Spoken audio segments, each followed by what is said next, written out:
नमस्कार, स्वागत है आप सभी का सी न्यूज भारत में। मैं हूं आपके साथ ज्योति श्रीवास्तव। वक्त हो चुका है मध्य प्रदेश बुलेटिन का। मध्य प्रदेश बुलेटिन में बात होगी बालाघाट की, जहां झामुल में आबा बिरसा मुंडा जी की प्रतिमा का हुआ अनावरण। साथ ही बात होगी दमोह की, जहां एकता पदयात्रा को लेकर मध्य प्रदेश की सियासत में मचा बवाल। आगे बात होगी पन्ना की, जहां युवक की लाश मिलने से मचा हड़कंप, पुलिस जांच में जुटी। ऐसी तमाम खबरों पर विस्तार से होगी चर्चा।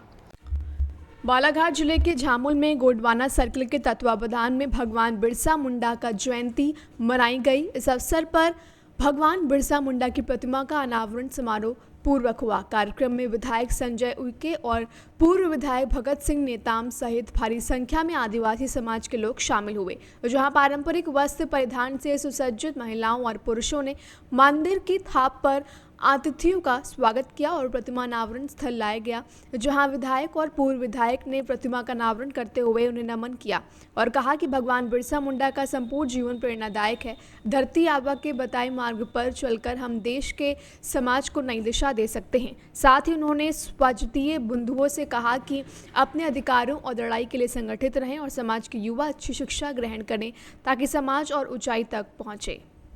कार्यक्रम जो है भगवान बिरसा मुंडा जी का प्रतिमा स्थापित होना था 15 तारीख को, परंतु प्रतिमा हमें समय में नहीं मिल पाया क्योंकि जयपुर से हम लोग बुलवाए हैं, समय में उन्होंने पहुंचा नहीं पाए, दे नहीं पाए। इसलिए यह कार्यक्रम जो है आज 22 नवंबर को हम समस्त आदिवासी समाज इसको 15 तारीख को जो मनाते हैं वो प्रतिमा को स्थापित करते हुए हमारे अतिथिगण के हस्ते आज बिरसा मुंडा जी के प्रतिमा स्थापित भी किए हैं और प्रतिमा स्थापित करके मंचासीन कार्यक्रम होना है। और मंचासीन कार्यक्रम में अनेकों प्रकार के नाटक के माध्यम से कार्यक्रम होना है, सामाजिक कार्यक्रम। और हमारे जो अतिथिगण हैं वह अतिथिगण के माध्यम से हमारे समाज के रीति नीति के बारे में हम सबको अवगत कराएंगे और हम हमारे समाज को आगे की ओर ले जाएंगे, ऐसा हम सबका मानना है। कि जिस महापुरुष की आज हम लोग मूर्ति का अनावरण किए हैं, वो महापुरुष भारत के लिए, हमारे आदिवासी भाइयों के लिए, जो हम आदिवासी भाई कहते आए हैं कि जल जंगल ज़मीन जिसका हक हमको है, हम बचाते आए हैं और हम प्राकृतिक रूप से हम उसकी पूजा करते आए हैं। उसकी लड़ाई बहुत कम उम्र में, 25 साल की उम्र में उन्होंने अपने बलिदान दिया इन अधिकारों के लिए, जल जंगल ज़मीन की लड़ाई के लिए। और उन्होंने अपनी आदिवासी भाइयों के हक के लिए अंग्रेज़ों से लोहा लेते हुए 25 साल की उम्र में जो शहादत दिया। तो ये जो मूर्ति का अनावरण हो रहा है जगह जगह, गांव-गांव, ये एक प्रतीकात्मक है और हम सभी लोगों के बीच में जो उनका योगदान रहा है, समाज के लिए रहा है, इस देश के लिए रहा है, इसके माध्यम से गांव-गांव तक पहुँचे, ये मूर्ति अनावरण का उद्देश्य है। समाज को क्या संदेश देना चाहिए? देखिए, समाज को तो हमारा एक ही संदेश है कि समाज एक रहे और संगठित रहे। अपने अधिकारों के लिए हमको अपनी लड़ाई के लिए बहुत ज़रूरी है कि हम संगठित रहें और संगठन के साथ साथ समाज के लिए बहुत ज़रूरी है कि हमारे बच्चे शिक्षित हों और अच्छी शिक्षा ग्रहण करें। अभी तक हमारे समाज में होता आया है कि शिक्षा ग्रहण करने के बाद केवल नौकरी की ओर सबसे ज़्यादा ध्यान रहता रहा है। हम चाहते हैं कि समाज के जो युवा वर्ग हैं पढ़ लिख कर समाज के हर एक क्षेत्र में, व्यापार हो, उद्योग हो, हर एक जगत में पहुँचे और उनकी पहुँच वहाँ तक रहे और उनकी पकड़ बने ताकि समाज और अच्छे ऊंचाई तक पहुँचे। भगवान बिरसा मुंडा जो कि जनजातीय समाज के प्रथम युवा ऐसे क्रांतिकारी जिन्होंने अपनी मातृभूमि, अपनी माटी, अपनी संस्कृति और परंपरा के लिए अपना जीवन लगाया और अंग्रेजी हुकूमत के खिलाफ उन्होंने जल जंगल ज़मीन को लेकर के जो जंगल क्रांति और सत्याग्रह किया, उसका अल्प आयु में उन्होंने नेतृत्व करते हुए इस भारत माता के लिए, इस भारत भूमि के लिए और जनजातीय समाज के लिए अपना प्राण उत्सर्ग किया। जिन्हें हमारा पूरा जनजाति समाज भगवान के रूप में पूजता है, धरती आबा के रूप में उन्हें याद करता है। आज हम सब उनके वंशज के रूप में उन्हें याद भी कर रहे हैं और हमारी वर्तमान से लेकर के भावी पीढ़ी उनके उस कृतित्व को याद करते हुए अपने जीवन में इस बात को उतारे कि हमारे लिए अपनी मातृभूमि, अपनी संस्कृति और परंपराएं श्रेष्ठ है, उसे हमको जीवित रखना है, आने वाली पीढ़ियां उसे याद करें। इसी भावना के साथ बोल दे भगवान बिरसा मुंडा की, भगवान बिरसा मुंडा की। हमारे यहाँ जितने भी जनजाति समाज के जातिगत आधार पर जो सर्किल हैं तय करके इस कार्यक्रम का आयोजन किया है। कहना चाहेंगे आपसे कि धरती आबा क्रांतिसूर्य महामानव भगवान बिरसा मुंडा का मूर्ति अनावरण हुआ। इस बात का इस गांव के और इस इलाके के गौंड समुदाय को यह संकेत है कि भारत भूमि का ऑनर परिवार, ऑनर फैमिली, भारत भूमि का मूल बीज, मूल वतनी साथ चुका है। अभी भारत भूमि पे अपना राज भी समुदाय और आज इसका बिरसा दादा अबू अदिसम अबू राज हमारा देश इसका 76 में भारत भूमि का ऑनर होने का दावा ठोक दिया गया है। बालाघाट से सी न्यूज संवाददाता विशाल महानंद की रिपोर्ट।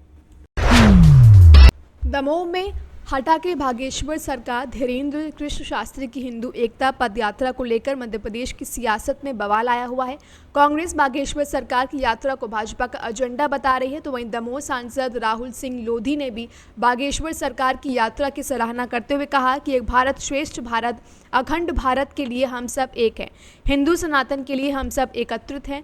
मैं शुरू से कह रहा हूँ कि भारत देश में रहना होगा तो जय श्री राम कहना होगा।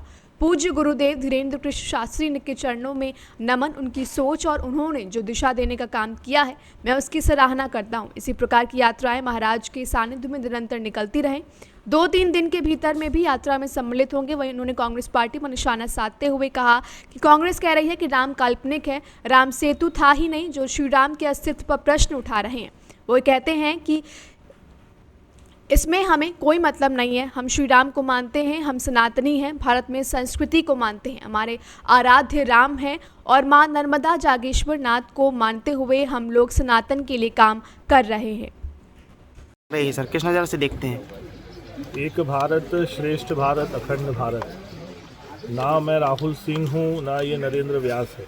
हम सब हिंदू हैं और हिंदू सनातन के लिए हम सब एकत्रित हैं। और मैं तो शुरू से कह रहा हूँ कि भारत देश में रहना होगा तो जय श्री राम कहना होगा। और पूज्य गुरुदेव धीरेन्द्र कृष्ण शास्त्री जी के चरणों पे नमन, उनकी सोच और उनने जो दिशा देने का काम किया है वो मैं उसकी सराहना करता हूँ। और पूज्य बागेश्वर धाम सरकार से प्रार्थना करता हूँ कि इस प्रकार की यात्राएं महाराज धीरेन्द्र कृष्ण शास्त्री जी के नेतृत्व पे निरंतर निकलती रहे, क्योंकि व्यस्ततम कार्यक्रम था। तो 2-3 दिन के भीतर मैं भी महाराज श्री के सानिध्य में पहुंचूंगा और उस यात्रा में सम्मिलित होऊंगा।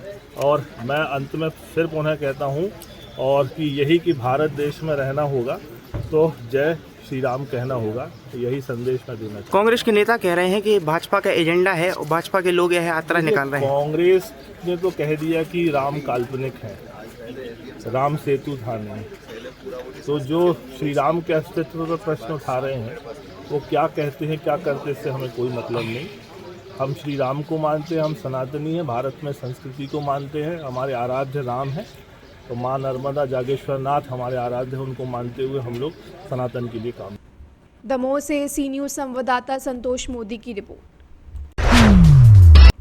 ग्वालियर में साइबर ठगों ने एक बार फिर बुद्धिजीवी वर्ग में आने वाले वकील को 16 लाख की चपत लगा दी है। इतना ही नहीं, करीब 7 घंटे तक वकील को डिजिटल अरेस्ट रखा गया और उनसे नया खाता खुलवाकर 16 लाख रुपए ट्रांसफर करा लिए। या ट्रांसफर की गई रकम ओडिशा और राजस्थान के कुछ खातों में पहुंची है। पुलिस अब इसी आधार पर बदमाशी खोजबीन करने में जुट गई है। दरअसल पेशे से अधिवक्ता जगमोहन श्रीवास्तव के पास पिछले महीने अक्टूबर में साइबर ठगों का फोन आया था और खुद को कोरियर कंपनी का मुलाजिम बताते हुए कहा कि एक पार्सल उनके आधार कार्ड के जरिए चीन के बीजिंग के लिए बुक किया गया है। इसे कस्टम विभाग ने पकड़ा है। इस पार्सल में 400 ग्राम MDMA ड्रग, दर्जन भर से ज्यादा क्रेडिट और डेबिट कार्ड भी जब्त किए गए हैं। वकील जगमोहन ने कथित कोरियर मुलाजिम राहुल शर्मा को बताया कि उन्होंने कोई पार्सल बुक नहीं किया है। तब कथित राहुल शर्मा ने कहा कि उनके तुरंत शिकायत करनी चाहिए। इसके बाद साइबर ठगों ने पहले क्राइम ब्रांच और फिर सीबीआई का अधिकारी बनकर उनको फ़ोन किया और उन्हें बताया कि इस मामले में अब तक करीब 50 लोग पकड़े जा चुके हैं। एक बरामद क्रेडिट कार्ड भी वकील के नाम का बताया गया। इसके बाद साइबर ठगों ने दोपहर से रात तक अधिवक्ता जगमोहन श्रीवास्तव को डिजिटल अरेस्ट रखा और उनसे नया खाता खुलवाकर उड़ीसा और राजस्थान के विभिन्न खातों में 16 लाख रुपए ट्रांसफर करा लिए। वहीं इसके बाद वकील ने अपने मित्र को फ़ोन लगाया। तब मित्र ने बताया कि इस तरह के फ़ोन अक्सर लोगों के पास आ रहे हैं। मामले की जानकारी ली गई तो पता चला कि वकील के साथ ठगी हो गई है। वकील को ठगी ने इतना भयंकर कर दिया था कि किसी ने अपनी डिजिटल अरेस्ट होने की बात नहीं कह सके। वीडियो कॉल में पुलिस अफसर के फोटो आने से वकील को ठगों की बातों पर विश्वास हो गया था। पुलिस अधीक्षक धर्मवीर सिंह का कहना है कि इस मामले में ट्रांसफर हुए पैसों के आधार पर बदमाशों की तलाश की जा रही है। जल्द ही उन्हें गिरफ्तार करके पैसे की रिकवरी की जाएगी। थाना क्राइम ब्रांच में एक शिकायत प्राप्त हुई थी जिसमें बताया गया कि एक वकील जो फरियादी हैं उनके द्वारा बताया गया कि 8 अक्टूबर के दिन उनको कुछ लोगों ने डिजिटली रूप से अरेस्ट करके, जिसमें उनको मुंबई क्राइम ब्रांच का बता करके फ़ोन आया और आपका कुछ इलीगल सामान पकड़ा गया है जिसमें आपके विरुद्ध केस रजिस्टर हो सकता है और अरेस्टिंग हो सकती है आपकी। ऐसी धमकी दे करके कुछ नए खाता खुलवाने के नाम पे 16 लाख रुपए की राशि ट्रांसफ़र कराई गई। उक्त व्यक्ति को जब फ्रॉड का एहसास हुआ तो उसने ये शिकायत क्राइम ब्रांच में अभी थोड़ा लेट आकर के दी है, लेकिन क्राइम ब्रांच इसमें जांच करते हुए तुरंत कार्रवाई कर रही है और जल्द से जल्द जो भी साइबर एक्सपर्ट हैं हमारे इसमें जांच करके कार्रवाई कर रहे हैं। ग्वालियर से सी न्यूज़ संवाददाता शिवम सिंह चौहान की रिपोर्ट। पन्ना में अजयगढ़ के खंडिया हनुमान मंदिर के पास जंगल में पेड़ से लटकती छत विश्वत अवस्था में एक युवक की लाश मिलने से हड़कंप मच गया। प्राप्त जानकारी के अनुसार जंगल में लकड़ी बीनने गए एक व्यक्ति को पेड़ में लटकी हुई एक लाश दिखाई दी। युवक के द्वारा लाश मिलने की जानकारी अजयगढ़ थाना पुलिस को दी गई। इसके बाद अजयगढ़ पुलिस मौके पर पहुंची। पुलिस ने मौके पर जाकर पेड़ पर लटकी हुई लाश की तफ्तीश शुरू की और लाश काफ़ी पुरानी दिखाई दी, जिससे लाश को पहचानना मुश्किल हो रहा था। एक्चुअली क्या है, हमारे यहाँ आज सूचना प्राप्त हुई थी दिन में लगभग 3 बजे कि एक जो है डेड बॉडी खंडियन वाले हनुमान जी मंदिर के पास जो जंगल है उसमें छिबला के पेड़ लटकी हुई है। तो पुलिस मौके पर पहुंची।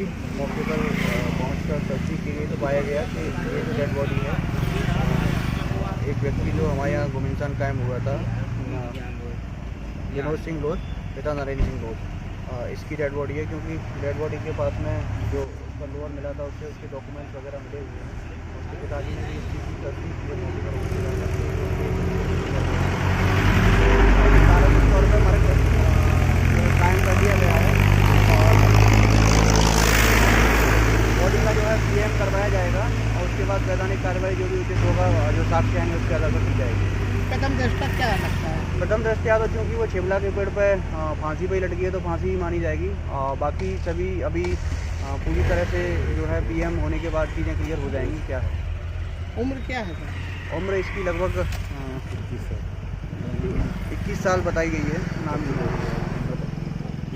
कब की बॉडी लगाई थी, कब से? अब बॉडी एक्चुअली अभी ये पीएम होने के बाद ही चीज़ें क्लियर होंगी, क्योंकि ये साक्षी की दृष्टि देखा जाएगा क्या है। क्या नाम है सर इसका? मृतक का नाम अभी जो है विनोद सिंह लोध पिता नरेंद्र सिंह लोध है। ये लामी के रहने वाले हैं। पन्ना से सी न्यूज़ संवाददाता रीना सोनी की रिपोर्ट। फिलहाल के लिए बुलेटिन में बस इतना ही। देश दुनिया की बाकी खबरों को जानने के लिए आप देखते रहिए सी न्यूज़ भारत।